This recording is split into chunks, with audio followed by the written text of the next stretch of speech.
শুভেচ্ছা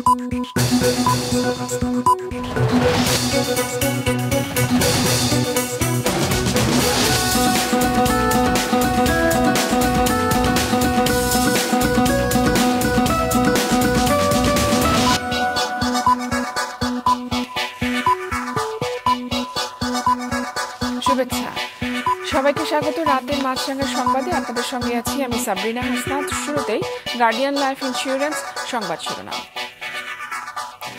money laundering মামলায় Nobel জয়ী doctor Mohammad Yunus সহ 14 জনের বিচার শুরু হয়েছে। আজ তাদের বিরুদ্ধে অভিযোগ গঠন করেছেন আদালত। 15 জুলাই সাক্ষ্য গ্রহণের তারিখ নির্ধারণ করা হয়েছে।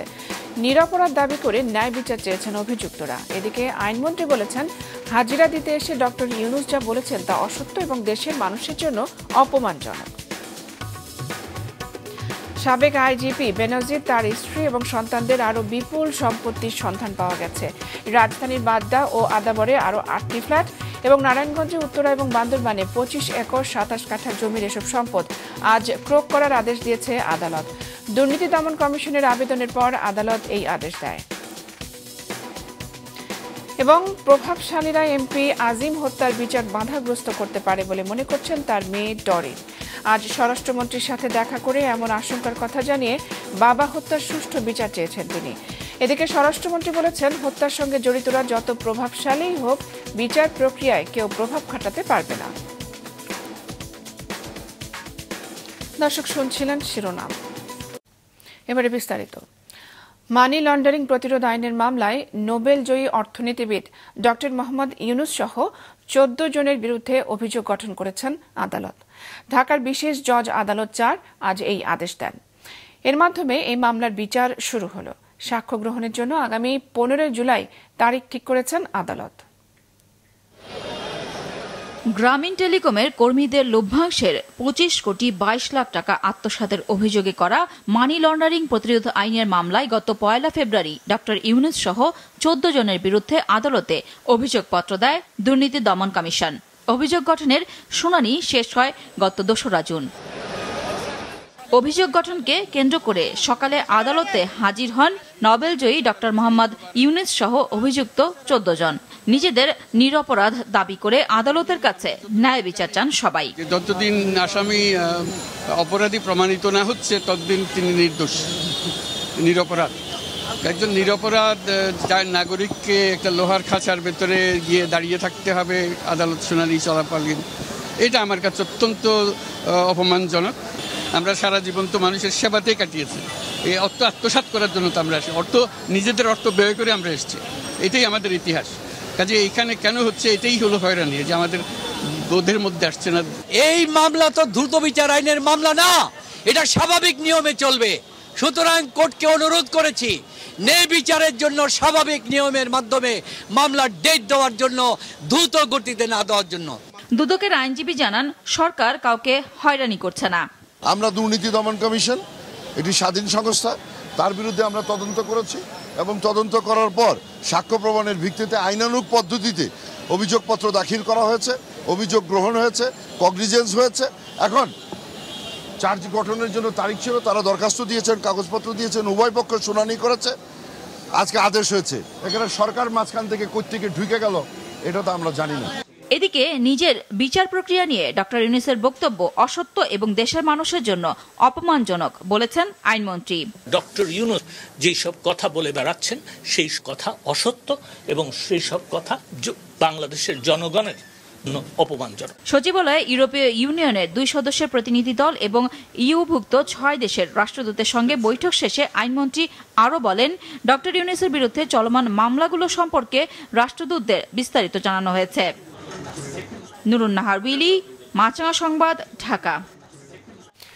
সাবেক পুলিশ প্রধান বেনজির এবং তার পরিবারের মালিকানাধীন আরও 8টি ফ্ল্যাট, জমিসহ আরও সম্পত্তি ক্রোকের আদেশ দিয়েছে আদালত। দুর্নীতি দমন কমিশনের আবেদনের পর বিকেলে ঢাকা মহানগর দায়রা জজ মোহাম্মদ আশামস জগলুল হোসেন এই আদেশ দেন। জব্দ তালিকায় রয়েছে রূপগঞ্জে 24 কাঠা, উত্তরায় 3 কাঠা জমি, বাড্ডায় 2টি ফ্ল্যাট, বান্দরবান জেলায় 25 একর জমি, স্ত্রী জিসানের নামে আদাবর থানার পিসি কালচার হাউজিংয়ে 6টি ফ্ল্যাট, গুলশানে বাবার কাছ থেকে পাওয়া 6 তলা ভবন, সিটিজেন টিভির শেয়ার এবং টাইগার অ্যাপারেলসের শেয়ার।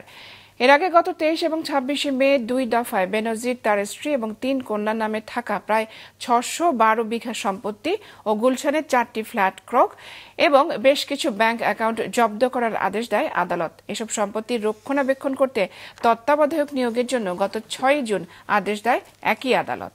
আমাদের কাছে এমন কিছু আসেনি, এমন কিছু ঘটনা ঘটেনি যে তাকে আমরা দায়ী করতে পারি। আমরা যেগুলি আসছে সেগুলি মানে আমরা দেখেছি সঠিকভাবে, কাগজপত্র সঠিকভাবে আসছে। এখানে কোনো ভুলভ্রান্তি যদি করে থাকেন সেটার জন্য আপনি যেটা বলছেন যে তদন্ত হচ্ছে, সেগুলি দেখবে। আমাদের এখানে দেখার কিছু নেই। তদন্ত যারা করছেন তারা যদি কিছু প্রমাণ করতে পারেন তখন সেটা নিয়ে দেখা হবে। কলকাতায় চিকিৎসা নিতে গিয়ে নিখোঁজ ঝিনাইদহের এমপি আজিম হত্যার সুষ্ঠু বিচার প্রভাবশালীরা বাধাগ্রস্ত করতে পারে বলে আশঙ্কা করছেন তার মেয়ে ডরিন। সেই আশঙ্কার কথা জানাতে স্বরাষ্ট্রমন্ত্রীর সাথে দেখা করেন তিনি। তবে স্বরাষ্ট্রমন্ত্রী বলেছেন, যত প্রভাবশালীই হোক বিচার প্রক্রিয়ায় কেউ প্রভাব বিস্তার করতে পারবে না। গত মাসে কলকাতায় চিকিৎসা নিতে গিয়ে খুন হন ঝিনাইদহ 4 আসনের সংসদ সদস্য আনোয়ারুল আজিম। এর রহস্য উদ্ঘাটনে মাঠে নামে বাংলাদেশ ও কলকাতার গোয়েন্দা পুলিশ। সঞ্জীবা গার্ডেন্সের সেপটিক ট্যাঙ্ক থেকে মাংসের টুকরা উদ্ধারের পর দক্ষিণ 24 পরগনার একটি খাল থেকে উদ্ধার করা হয় মানবদেহের কিছু হাড়ও। ওই ঘটনায় আমানুল্লাহ ওরফে শিমুল ভুইয়া, সেলেস্তা রহমান ও তানবীর ভুইয়া গ্রেফতারের পর কলকাতা ও নেপালে গ্রেফতার হন জিহাদ ও সিয়াম। আলোচনায় আসে এই হত্যার সাথে জড়িত থাকতে পারেন সরকার দলীয় কয়েকজন রাজনীতিবিদ। এর মধ্যেই 6 জুন ঝিনাইদহ জেলা আওয়ামী লীগের ত্রাণ ও সমাজ কল্যাণ বিষয়ক সম্পাদক কাজী কামাল আহমেদ বাবু ওরফে গ্যাস বাবুকে গ্রেফতার করে রিমান্ডে নেওয়া হয়। এর 5 দিনের মাথায় গতকাল ধানমন্ডি থেকে আটক করা হয় ঝিনাইদহ জেলা আওয়ামী লীগের সাধারণ সম্পাদক সাইদুল করিম মিন্টুকে। এমপি আজিম হত্যাকাণ্ডে সরকার দলীয় স্থানীয় রাজনৈতিক নেতাদের আটকে বিচার প্রভাবমুক্ত হবে কিনা সে সংশয় থেকে দুপুরে স্বরাষ্ট্র মন্ত্রণালয়ে যান এমপি আজিমের মেয়ে মুমতারিন ফেরদৌস ডরিন। দেখা করেন স্বরাষ্ট্রমন্ত্রীর সাথে। সঠিক তদন্ত করে কোনো তদবিরের চাপে পড়ে যেন আমার বাবার এই হত্যাকাণ্ড, এই নৃশংসভাবে নির্মমভাবে যে হত্যাকাণ্ড আপনারা জানেন, সেটিকে যেন বন্ধ করার চেষ্টা না করে, এটি যেন কোনো চাপের মুখে পড়ে সঠিক তদন্তটা যেন বন্ধ না হয়। আমি এর সঠিক বিচার চাই। স্বরাষ্ট্রমন্ত্রী জানান, ওই হত্যা মামলার তদন্ত সঠিক পথে এগুচ্ছে। সঠিক পদ্ধতিতে ইনকোয়ারি হচ্ছে এবং আমরা মনে করি ইনকোয়ারিটা হওয়ার পরেই আমরা সবকিছু বলবো, কার উদ্দেশ্য কি ছিল এগুলি সব আমরা পরে জানাবো। আর এখানে চাপ চুপের তো কোনো প্রশ্নই আসে না। কে চাপ দিবে কাকে? একটা খুন হয়েছে, একটা আমাদের মাননীয় সংসদ সদস্য, তার যারা খুন করেছেন তাদেরকে আমাদের খুঁজে বের করার দায়িত্বটা আমাদের, আমরা তাই করছি। গোয়েন্দা পুলিশের কাছে আটক ঝিনাইদহ জেলা আওয়ামী লীগের সাধারণ সম্পাদক সাইদুল করিম মিন্টুকে জিজ্ঞাসাবাদ শেষে সম্পৃক্ততা পেলে গ্রেফতার দেখানো হবে। ওবায়দুল কবির, মাছরাঙা সংবাদ, ঢাকা। মাদক ব্যবসায় কেউ বাঁধ সাধলেই তাকে জ্যান্ত মাটি চাপা দিত সাভারের এক ভয়ঙ্কর মাদক কারবারি। সাভারে ভয়ঙ্কর সেই মাদক সম্রাটকে গ্রেফতারের পর মিলেছে একাধিক মরদেহের সন্ধান। নিখোঁজের তালিকা নিয়েও আইনশৃঙ্খলা বাহিনীর মধ্যে দেখা দিয়েছে নানা প্রশ্ন। সাভার থেকে ঘুরে এসে মাহবুব জাকিরের তোলা ছবিতে মাহমুদুল হাসানের রিপোর্টে বিস্তারিত।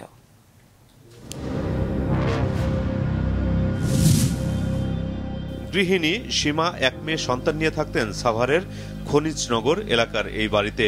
বড় মেয়ে তানিয়াকে বিয়েও দেন পাশের মহল্লায়। ফলে মেয়ের সাথে নিয়মিত কথা হতো তার। আম্মু ভাবতেছে যে ওইটা নাকি আমি ধরাইছি, আমরা দিয়ে সন্দেহ করতেছে।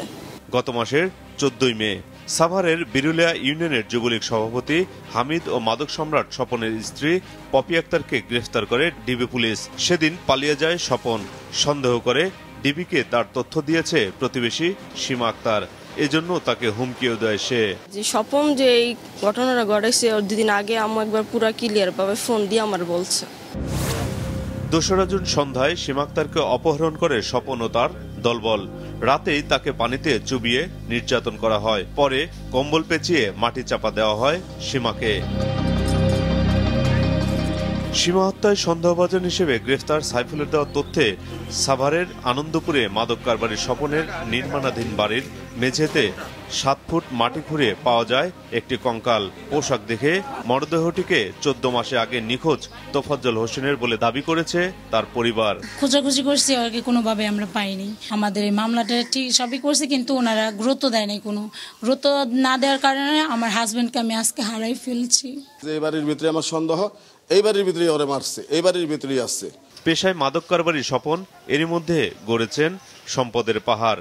সাভারের বিভিন্ন জায়গায় রয়েছে তার 4টি বাড়ি। স্বপনের সঙ্গে মাদক কারবার এবং হত্যায় আর কেউ জড়িত আছে কিনা তা খতিয়ে দেখছে পুলিশ। তার বিরুদ্ধে ইতিপূর্বেও মাদক সহ বিভিন্ন মামলা রয়েছে, এবার তিনি গ্রেফতার হয়েছেন এবং আমরা এই বিষয়গুলি আমাদের কাছে তদন্তে ইতিমধ্যেই উঠে এসেছে। এর সাথে আরও কারা কারা জড়িত, কারা কারা সহযোগী রয়েছে সেই বিষয়গুলিও আমাদের তদন্তে উঠে আসবে। স্বপনের হত্যাকাণ্ডের শিকার আরও কতজন থাকতে পারে তা নিশ্চিত হতে নিখোঁজদের সন্ধান করতে শুরু করেছে পুলিশ। মাহমুদুল হাসান, মাছরাঙা সংবাদ, সাভার, ঢাকা। রাজধানীতে জোর করে কোনো হাটে কোরবানির পশু নামাতে বাধ্য করার অভিযোগ পেলে ব্যবস্থা নেবে পুলিশ। এ ব্যাপারে বিভিন্ন পদক্ষেপ নিয়েছে মহানগর পুলিশের ট্রাফিক বিভাগ। সকালে মিন্টো রোডের মিডিয়া সেন্টারে সংবাদ সম্মেলনে মেট্রোপলিটন পুলিশের অতিরিক্ত কমিশনার মুনিবুর রহমান ঈদে ফিটনেসবিহীন বাস না চালানো, টার্মিনালের বাইরে সড়কে বাস থামিয়ে যাত্রী না তোলা এবং অতিরিক্ত ভাড়া না নিতে পরিবহন সংশ্লিষ্টদের প্রতি আহ্বান জানান। এছাড়াও মোটরসাইকেলের গতি নিয়ন্ত্রণ এবং হেলমেট পরা নিশ্চিত করা সহ পিকআপ এবং ট্রাকে যাত্রী বহন না করার পরামর্শও দেন তিনি। নির্ধারিত হাট ছাড়া পশু নামানো হলে আইনি ব্যবস্থা নেয়ার হুঁশিয়ারি দেন তিনি। যেই গরুর গাড়ির সামনে যেই স্টিকার লাগানো থাকবে, যেই হাটের নাম লেখা থাকবে, যেই হাটের বিবরণী থাকবে, সেই গরুর গাড়িকে আমরা সেই হাটে ডাইরেক্ট করব। কোন অবস্থাতেই মাঝপথে বা অযাচিতভাবে কেউ গরুর গাড়িকে থামাবে না এবং মোটরসাইকেল চালক এবং আরোহী তারা যেন সর্বদা হেলমেট পরিধান করে। 24 ঘন্টার মধ্যে কোরবানির পশুর বর্জ্য এবং 72 ঘন্টার মধ্যে পশুর হাটের বর্জ্য পরিষ্কারের ঘোষণা দিয়েছে ঢাকা দক্ষিণ সিটি কর্পোরেশন। সকালে জাতীয় ঈদগাহ মাঠ পরিদর্শন করে কর্পোরেশনের মেয়র ব্যারিস্টার ফজলিনুর তাপস ঈদের 2 দিনের মধ্যে ঢাকাবাসীকে কোরবানি শেষ করার আহ্বান জানান। বলেন, পরিচ্ছন্নতা কাজে নিয়োজিতরা টানা 3-4 দিন কাজ করে। পশুর হাটের ব্যবস্থাপনা ঠিক রাখতে কঠোর পদক্ষেপ নেওয়া হয়েছে জানিয়ে তিনি দাবি করেন, হাটের কারণে নগরে যানজট হবে না। জাতীয় ঈদগাহে সকাল 7:30টায় প্রথম জামাত হবে জানিয়ে তিনি বলেন, এবারে 35,000 মানুষ একসাথে নামাজ পড়তে পারবেন। নারীদের, কূটনীতিকদের জন্য নামাজের ব্যবস্থা রাখা হয়েছে। আমাদের প্রায় 72 ঘন্টা একটানা কার্যক্রম চলে, আমাদের কেউ বিশ্রাম নিতে পারে না। এর জন্য আমি সকলকে অনুরোধ করব যে 2 দিনের মধ্যে, ঈদের দিন এবং পরের দিন, এই 2 দিনের মধ্যেই যেন সকল কোরবানি সম্পন্ন করা হয়, যাতে করে এর পরবর্তীতে আর নতুন করে কোনো কোরবানির পশুর বর্জ্য আর সৃষ্টি না হয়। এবারে রাধুনী সৌজন্যে কোরবানির পশুর হাটের খবর।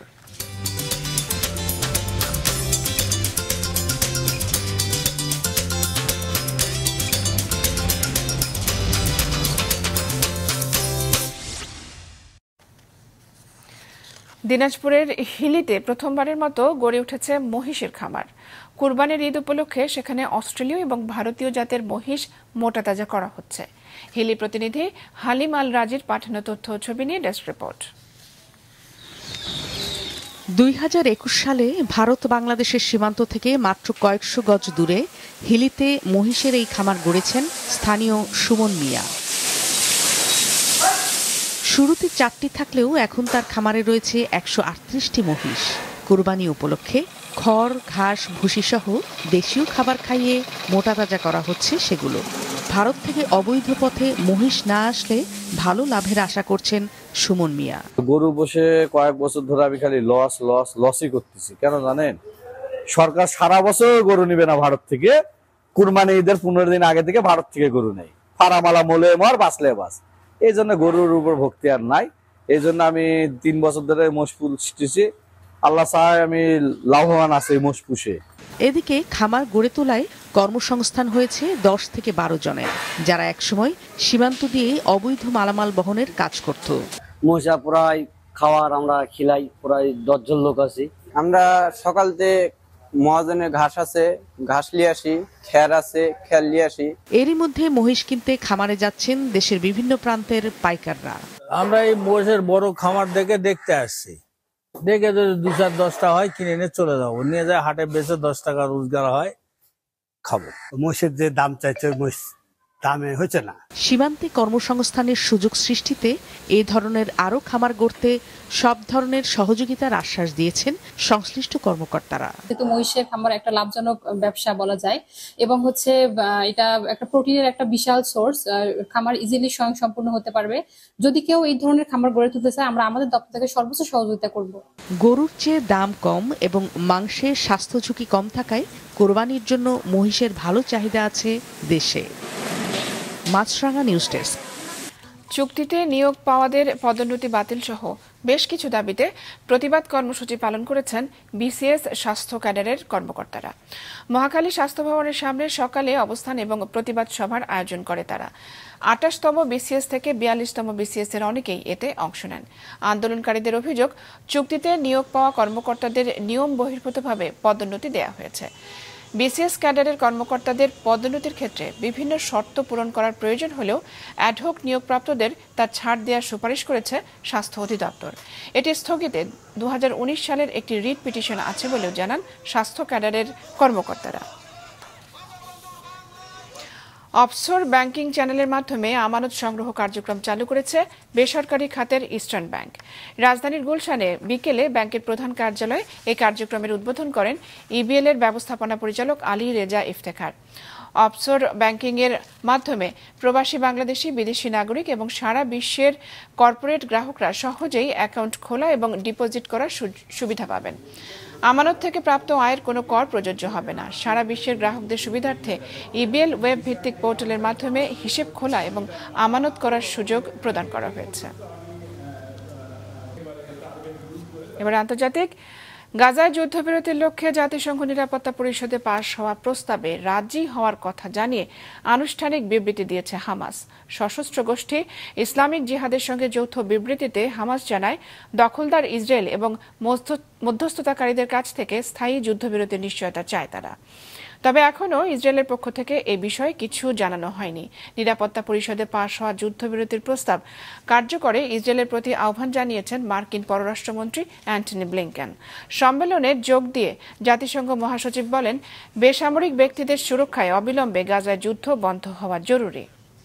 রাতের সংবাদ শেষ করছি, তার আগে গার্ডিয়ান লাইফ ইন্স্যুরেন্স সংবাদ শিরোনামগুলো জানিয়ে দিচ্ছি আরও একবার। মানি লন্ডারিং মামলায় ডক্টর মোহাম্মদ ইউনূস সহ 14 জনের বিচার শুরু। ডক্টর ইউনূস অসত্য বক্তব্য দিচ্ছেন, অভিযোগ আইনমন্ত্রীর। সাবেক আইজিপি বেনজির ও তার স্ত্রী সন্তানদের ঢাকা সহ বিভিন্ন এলাকায় আরও বিপুল সম্পত্তির সন্ধান, ক্রোকের আদেশ আদালতে। এবং প্রভাবশালীরা এমপি আজিম হত্যার বিচার বাধাগ্রস্ত করতে পারে, আশঙ্কা তার মেয়ের, কেউ প্রভাব খাটাতে পারবে না জানালেন স্বরাষ্ট্রমন্ত্রী। এ ছিল এখনকার মতো। ফেসবুকে আপডেট পেতে ভিজিট করুন মাছরাঙা টেলিভিশনের পেজে। ইউটিউব চ্যানেলেও দেখতে পারেন আমাদের সংবাদ, প্রতিবেদন এবং অনুষ্ঠান। দর্শক, রাস্তার ধুলো এবং ধোঁয়া ফুসফুসের ক্ষতির কারণ হতে পারে, তাই জীবাণু ও ফুসফুসের সংক্রমণ থেকে সুরক্ষিত থাকতে ব্যবহার করুন ফেস মাস্ক। এতক্ষণ সঙ্গে থাকার জন্য ধন্যবাদ।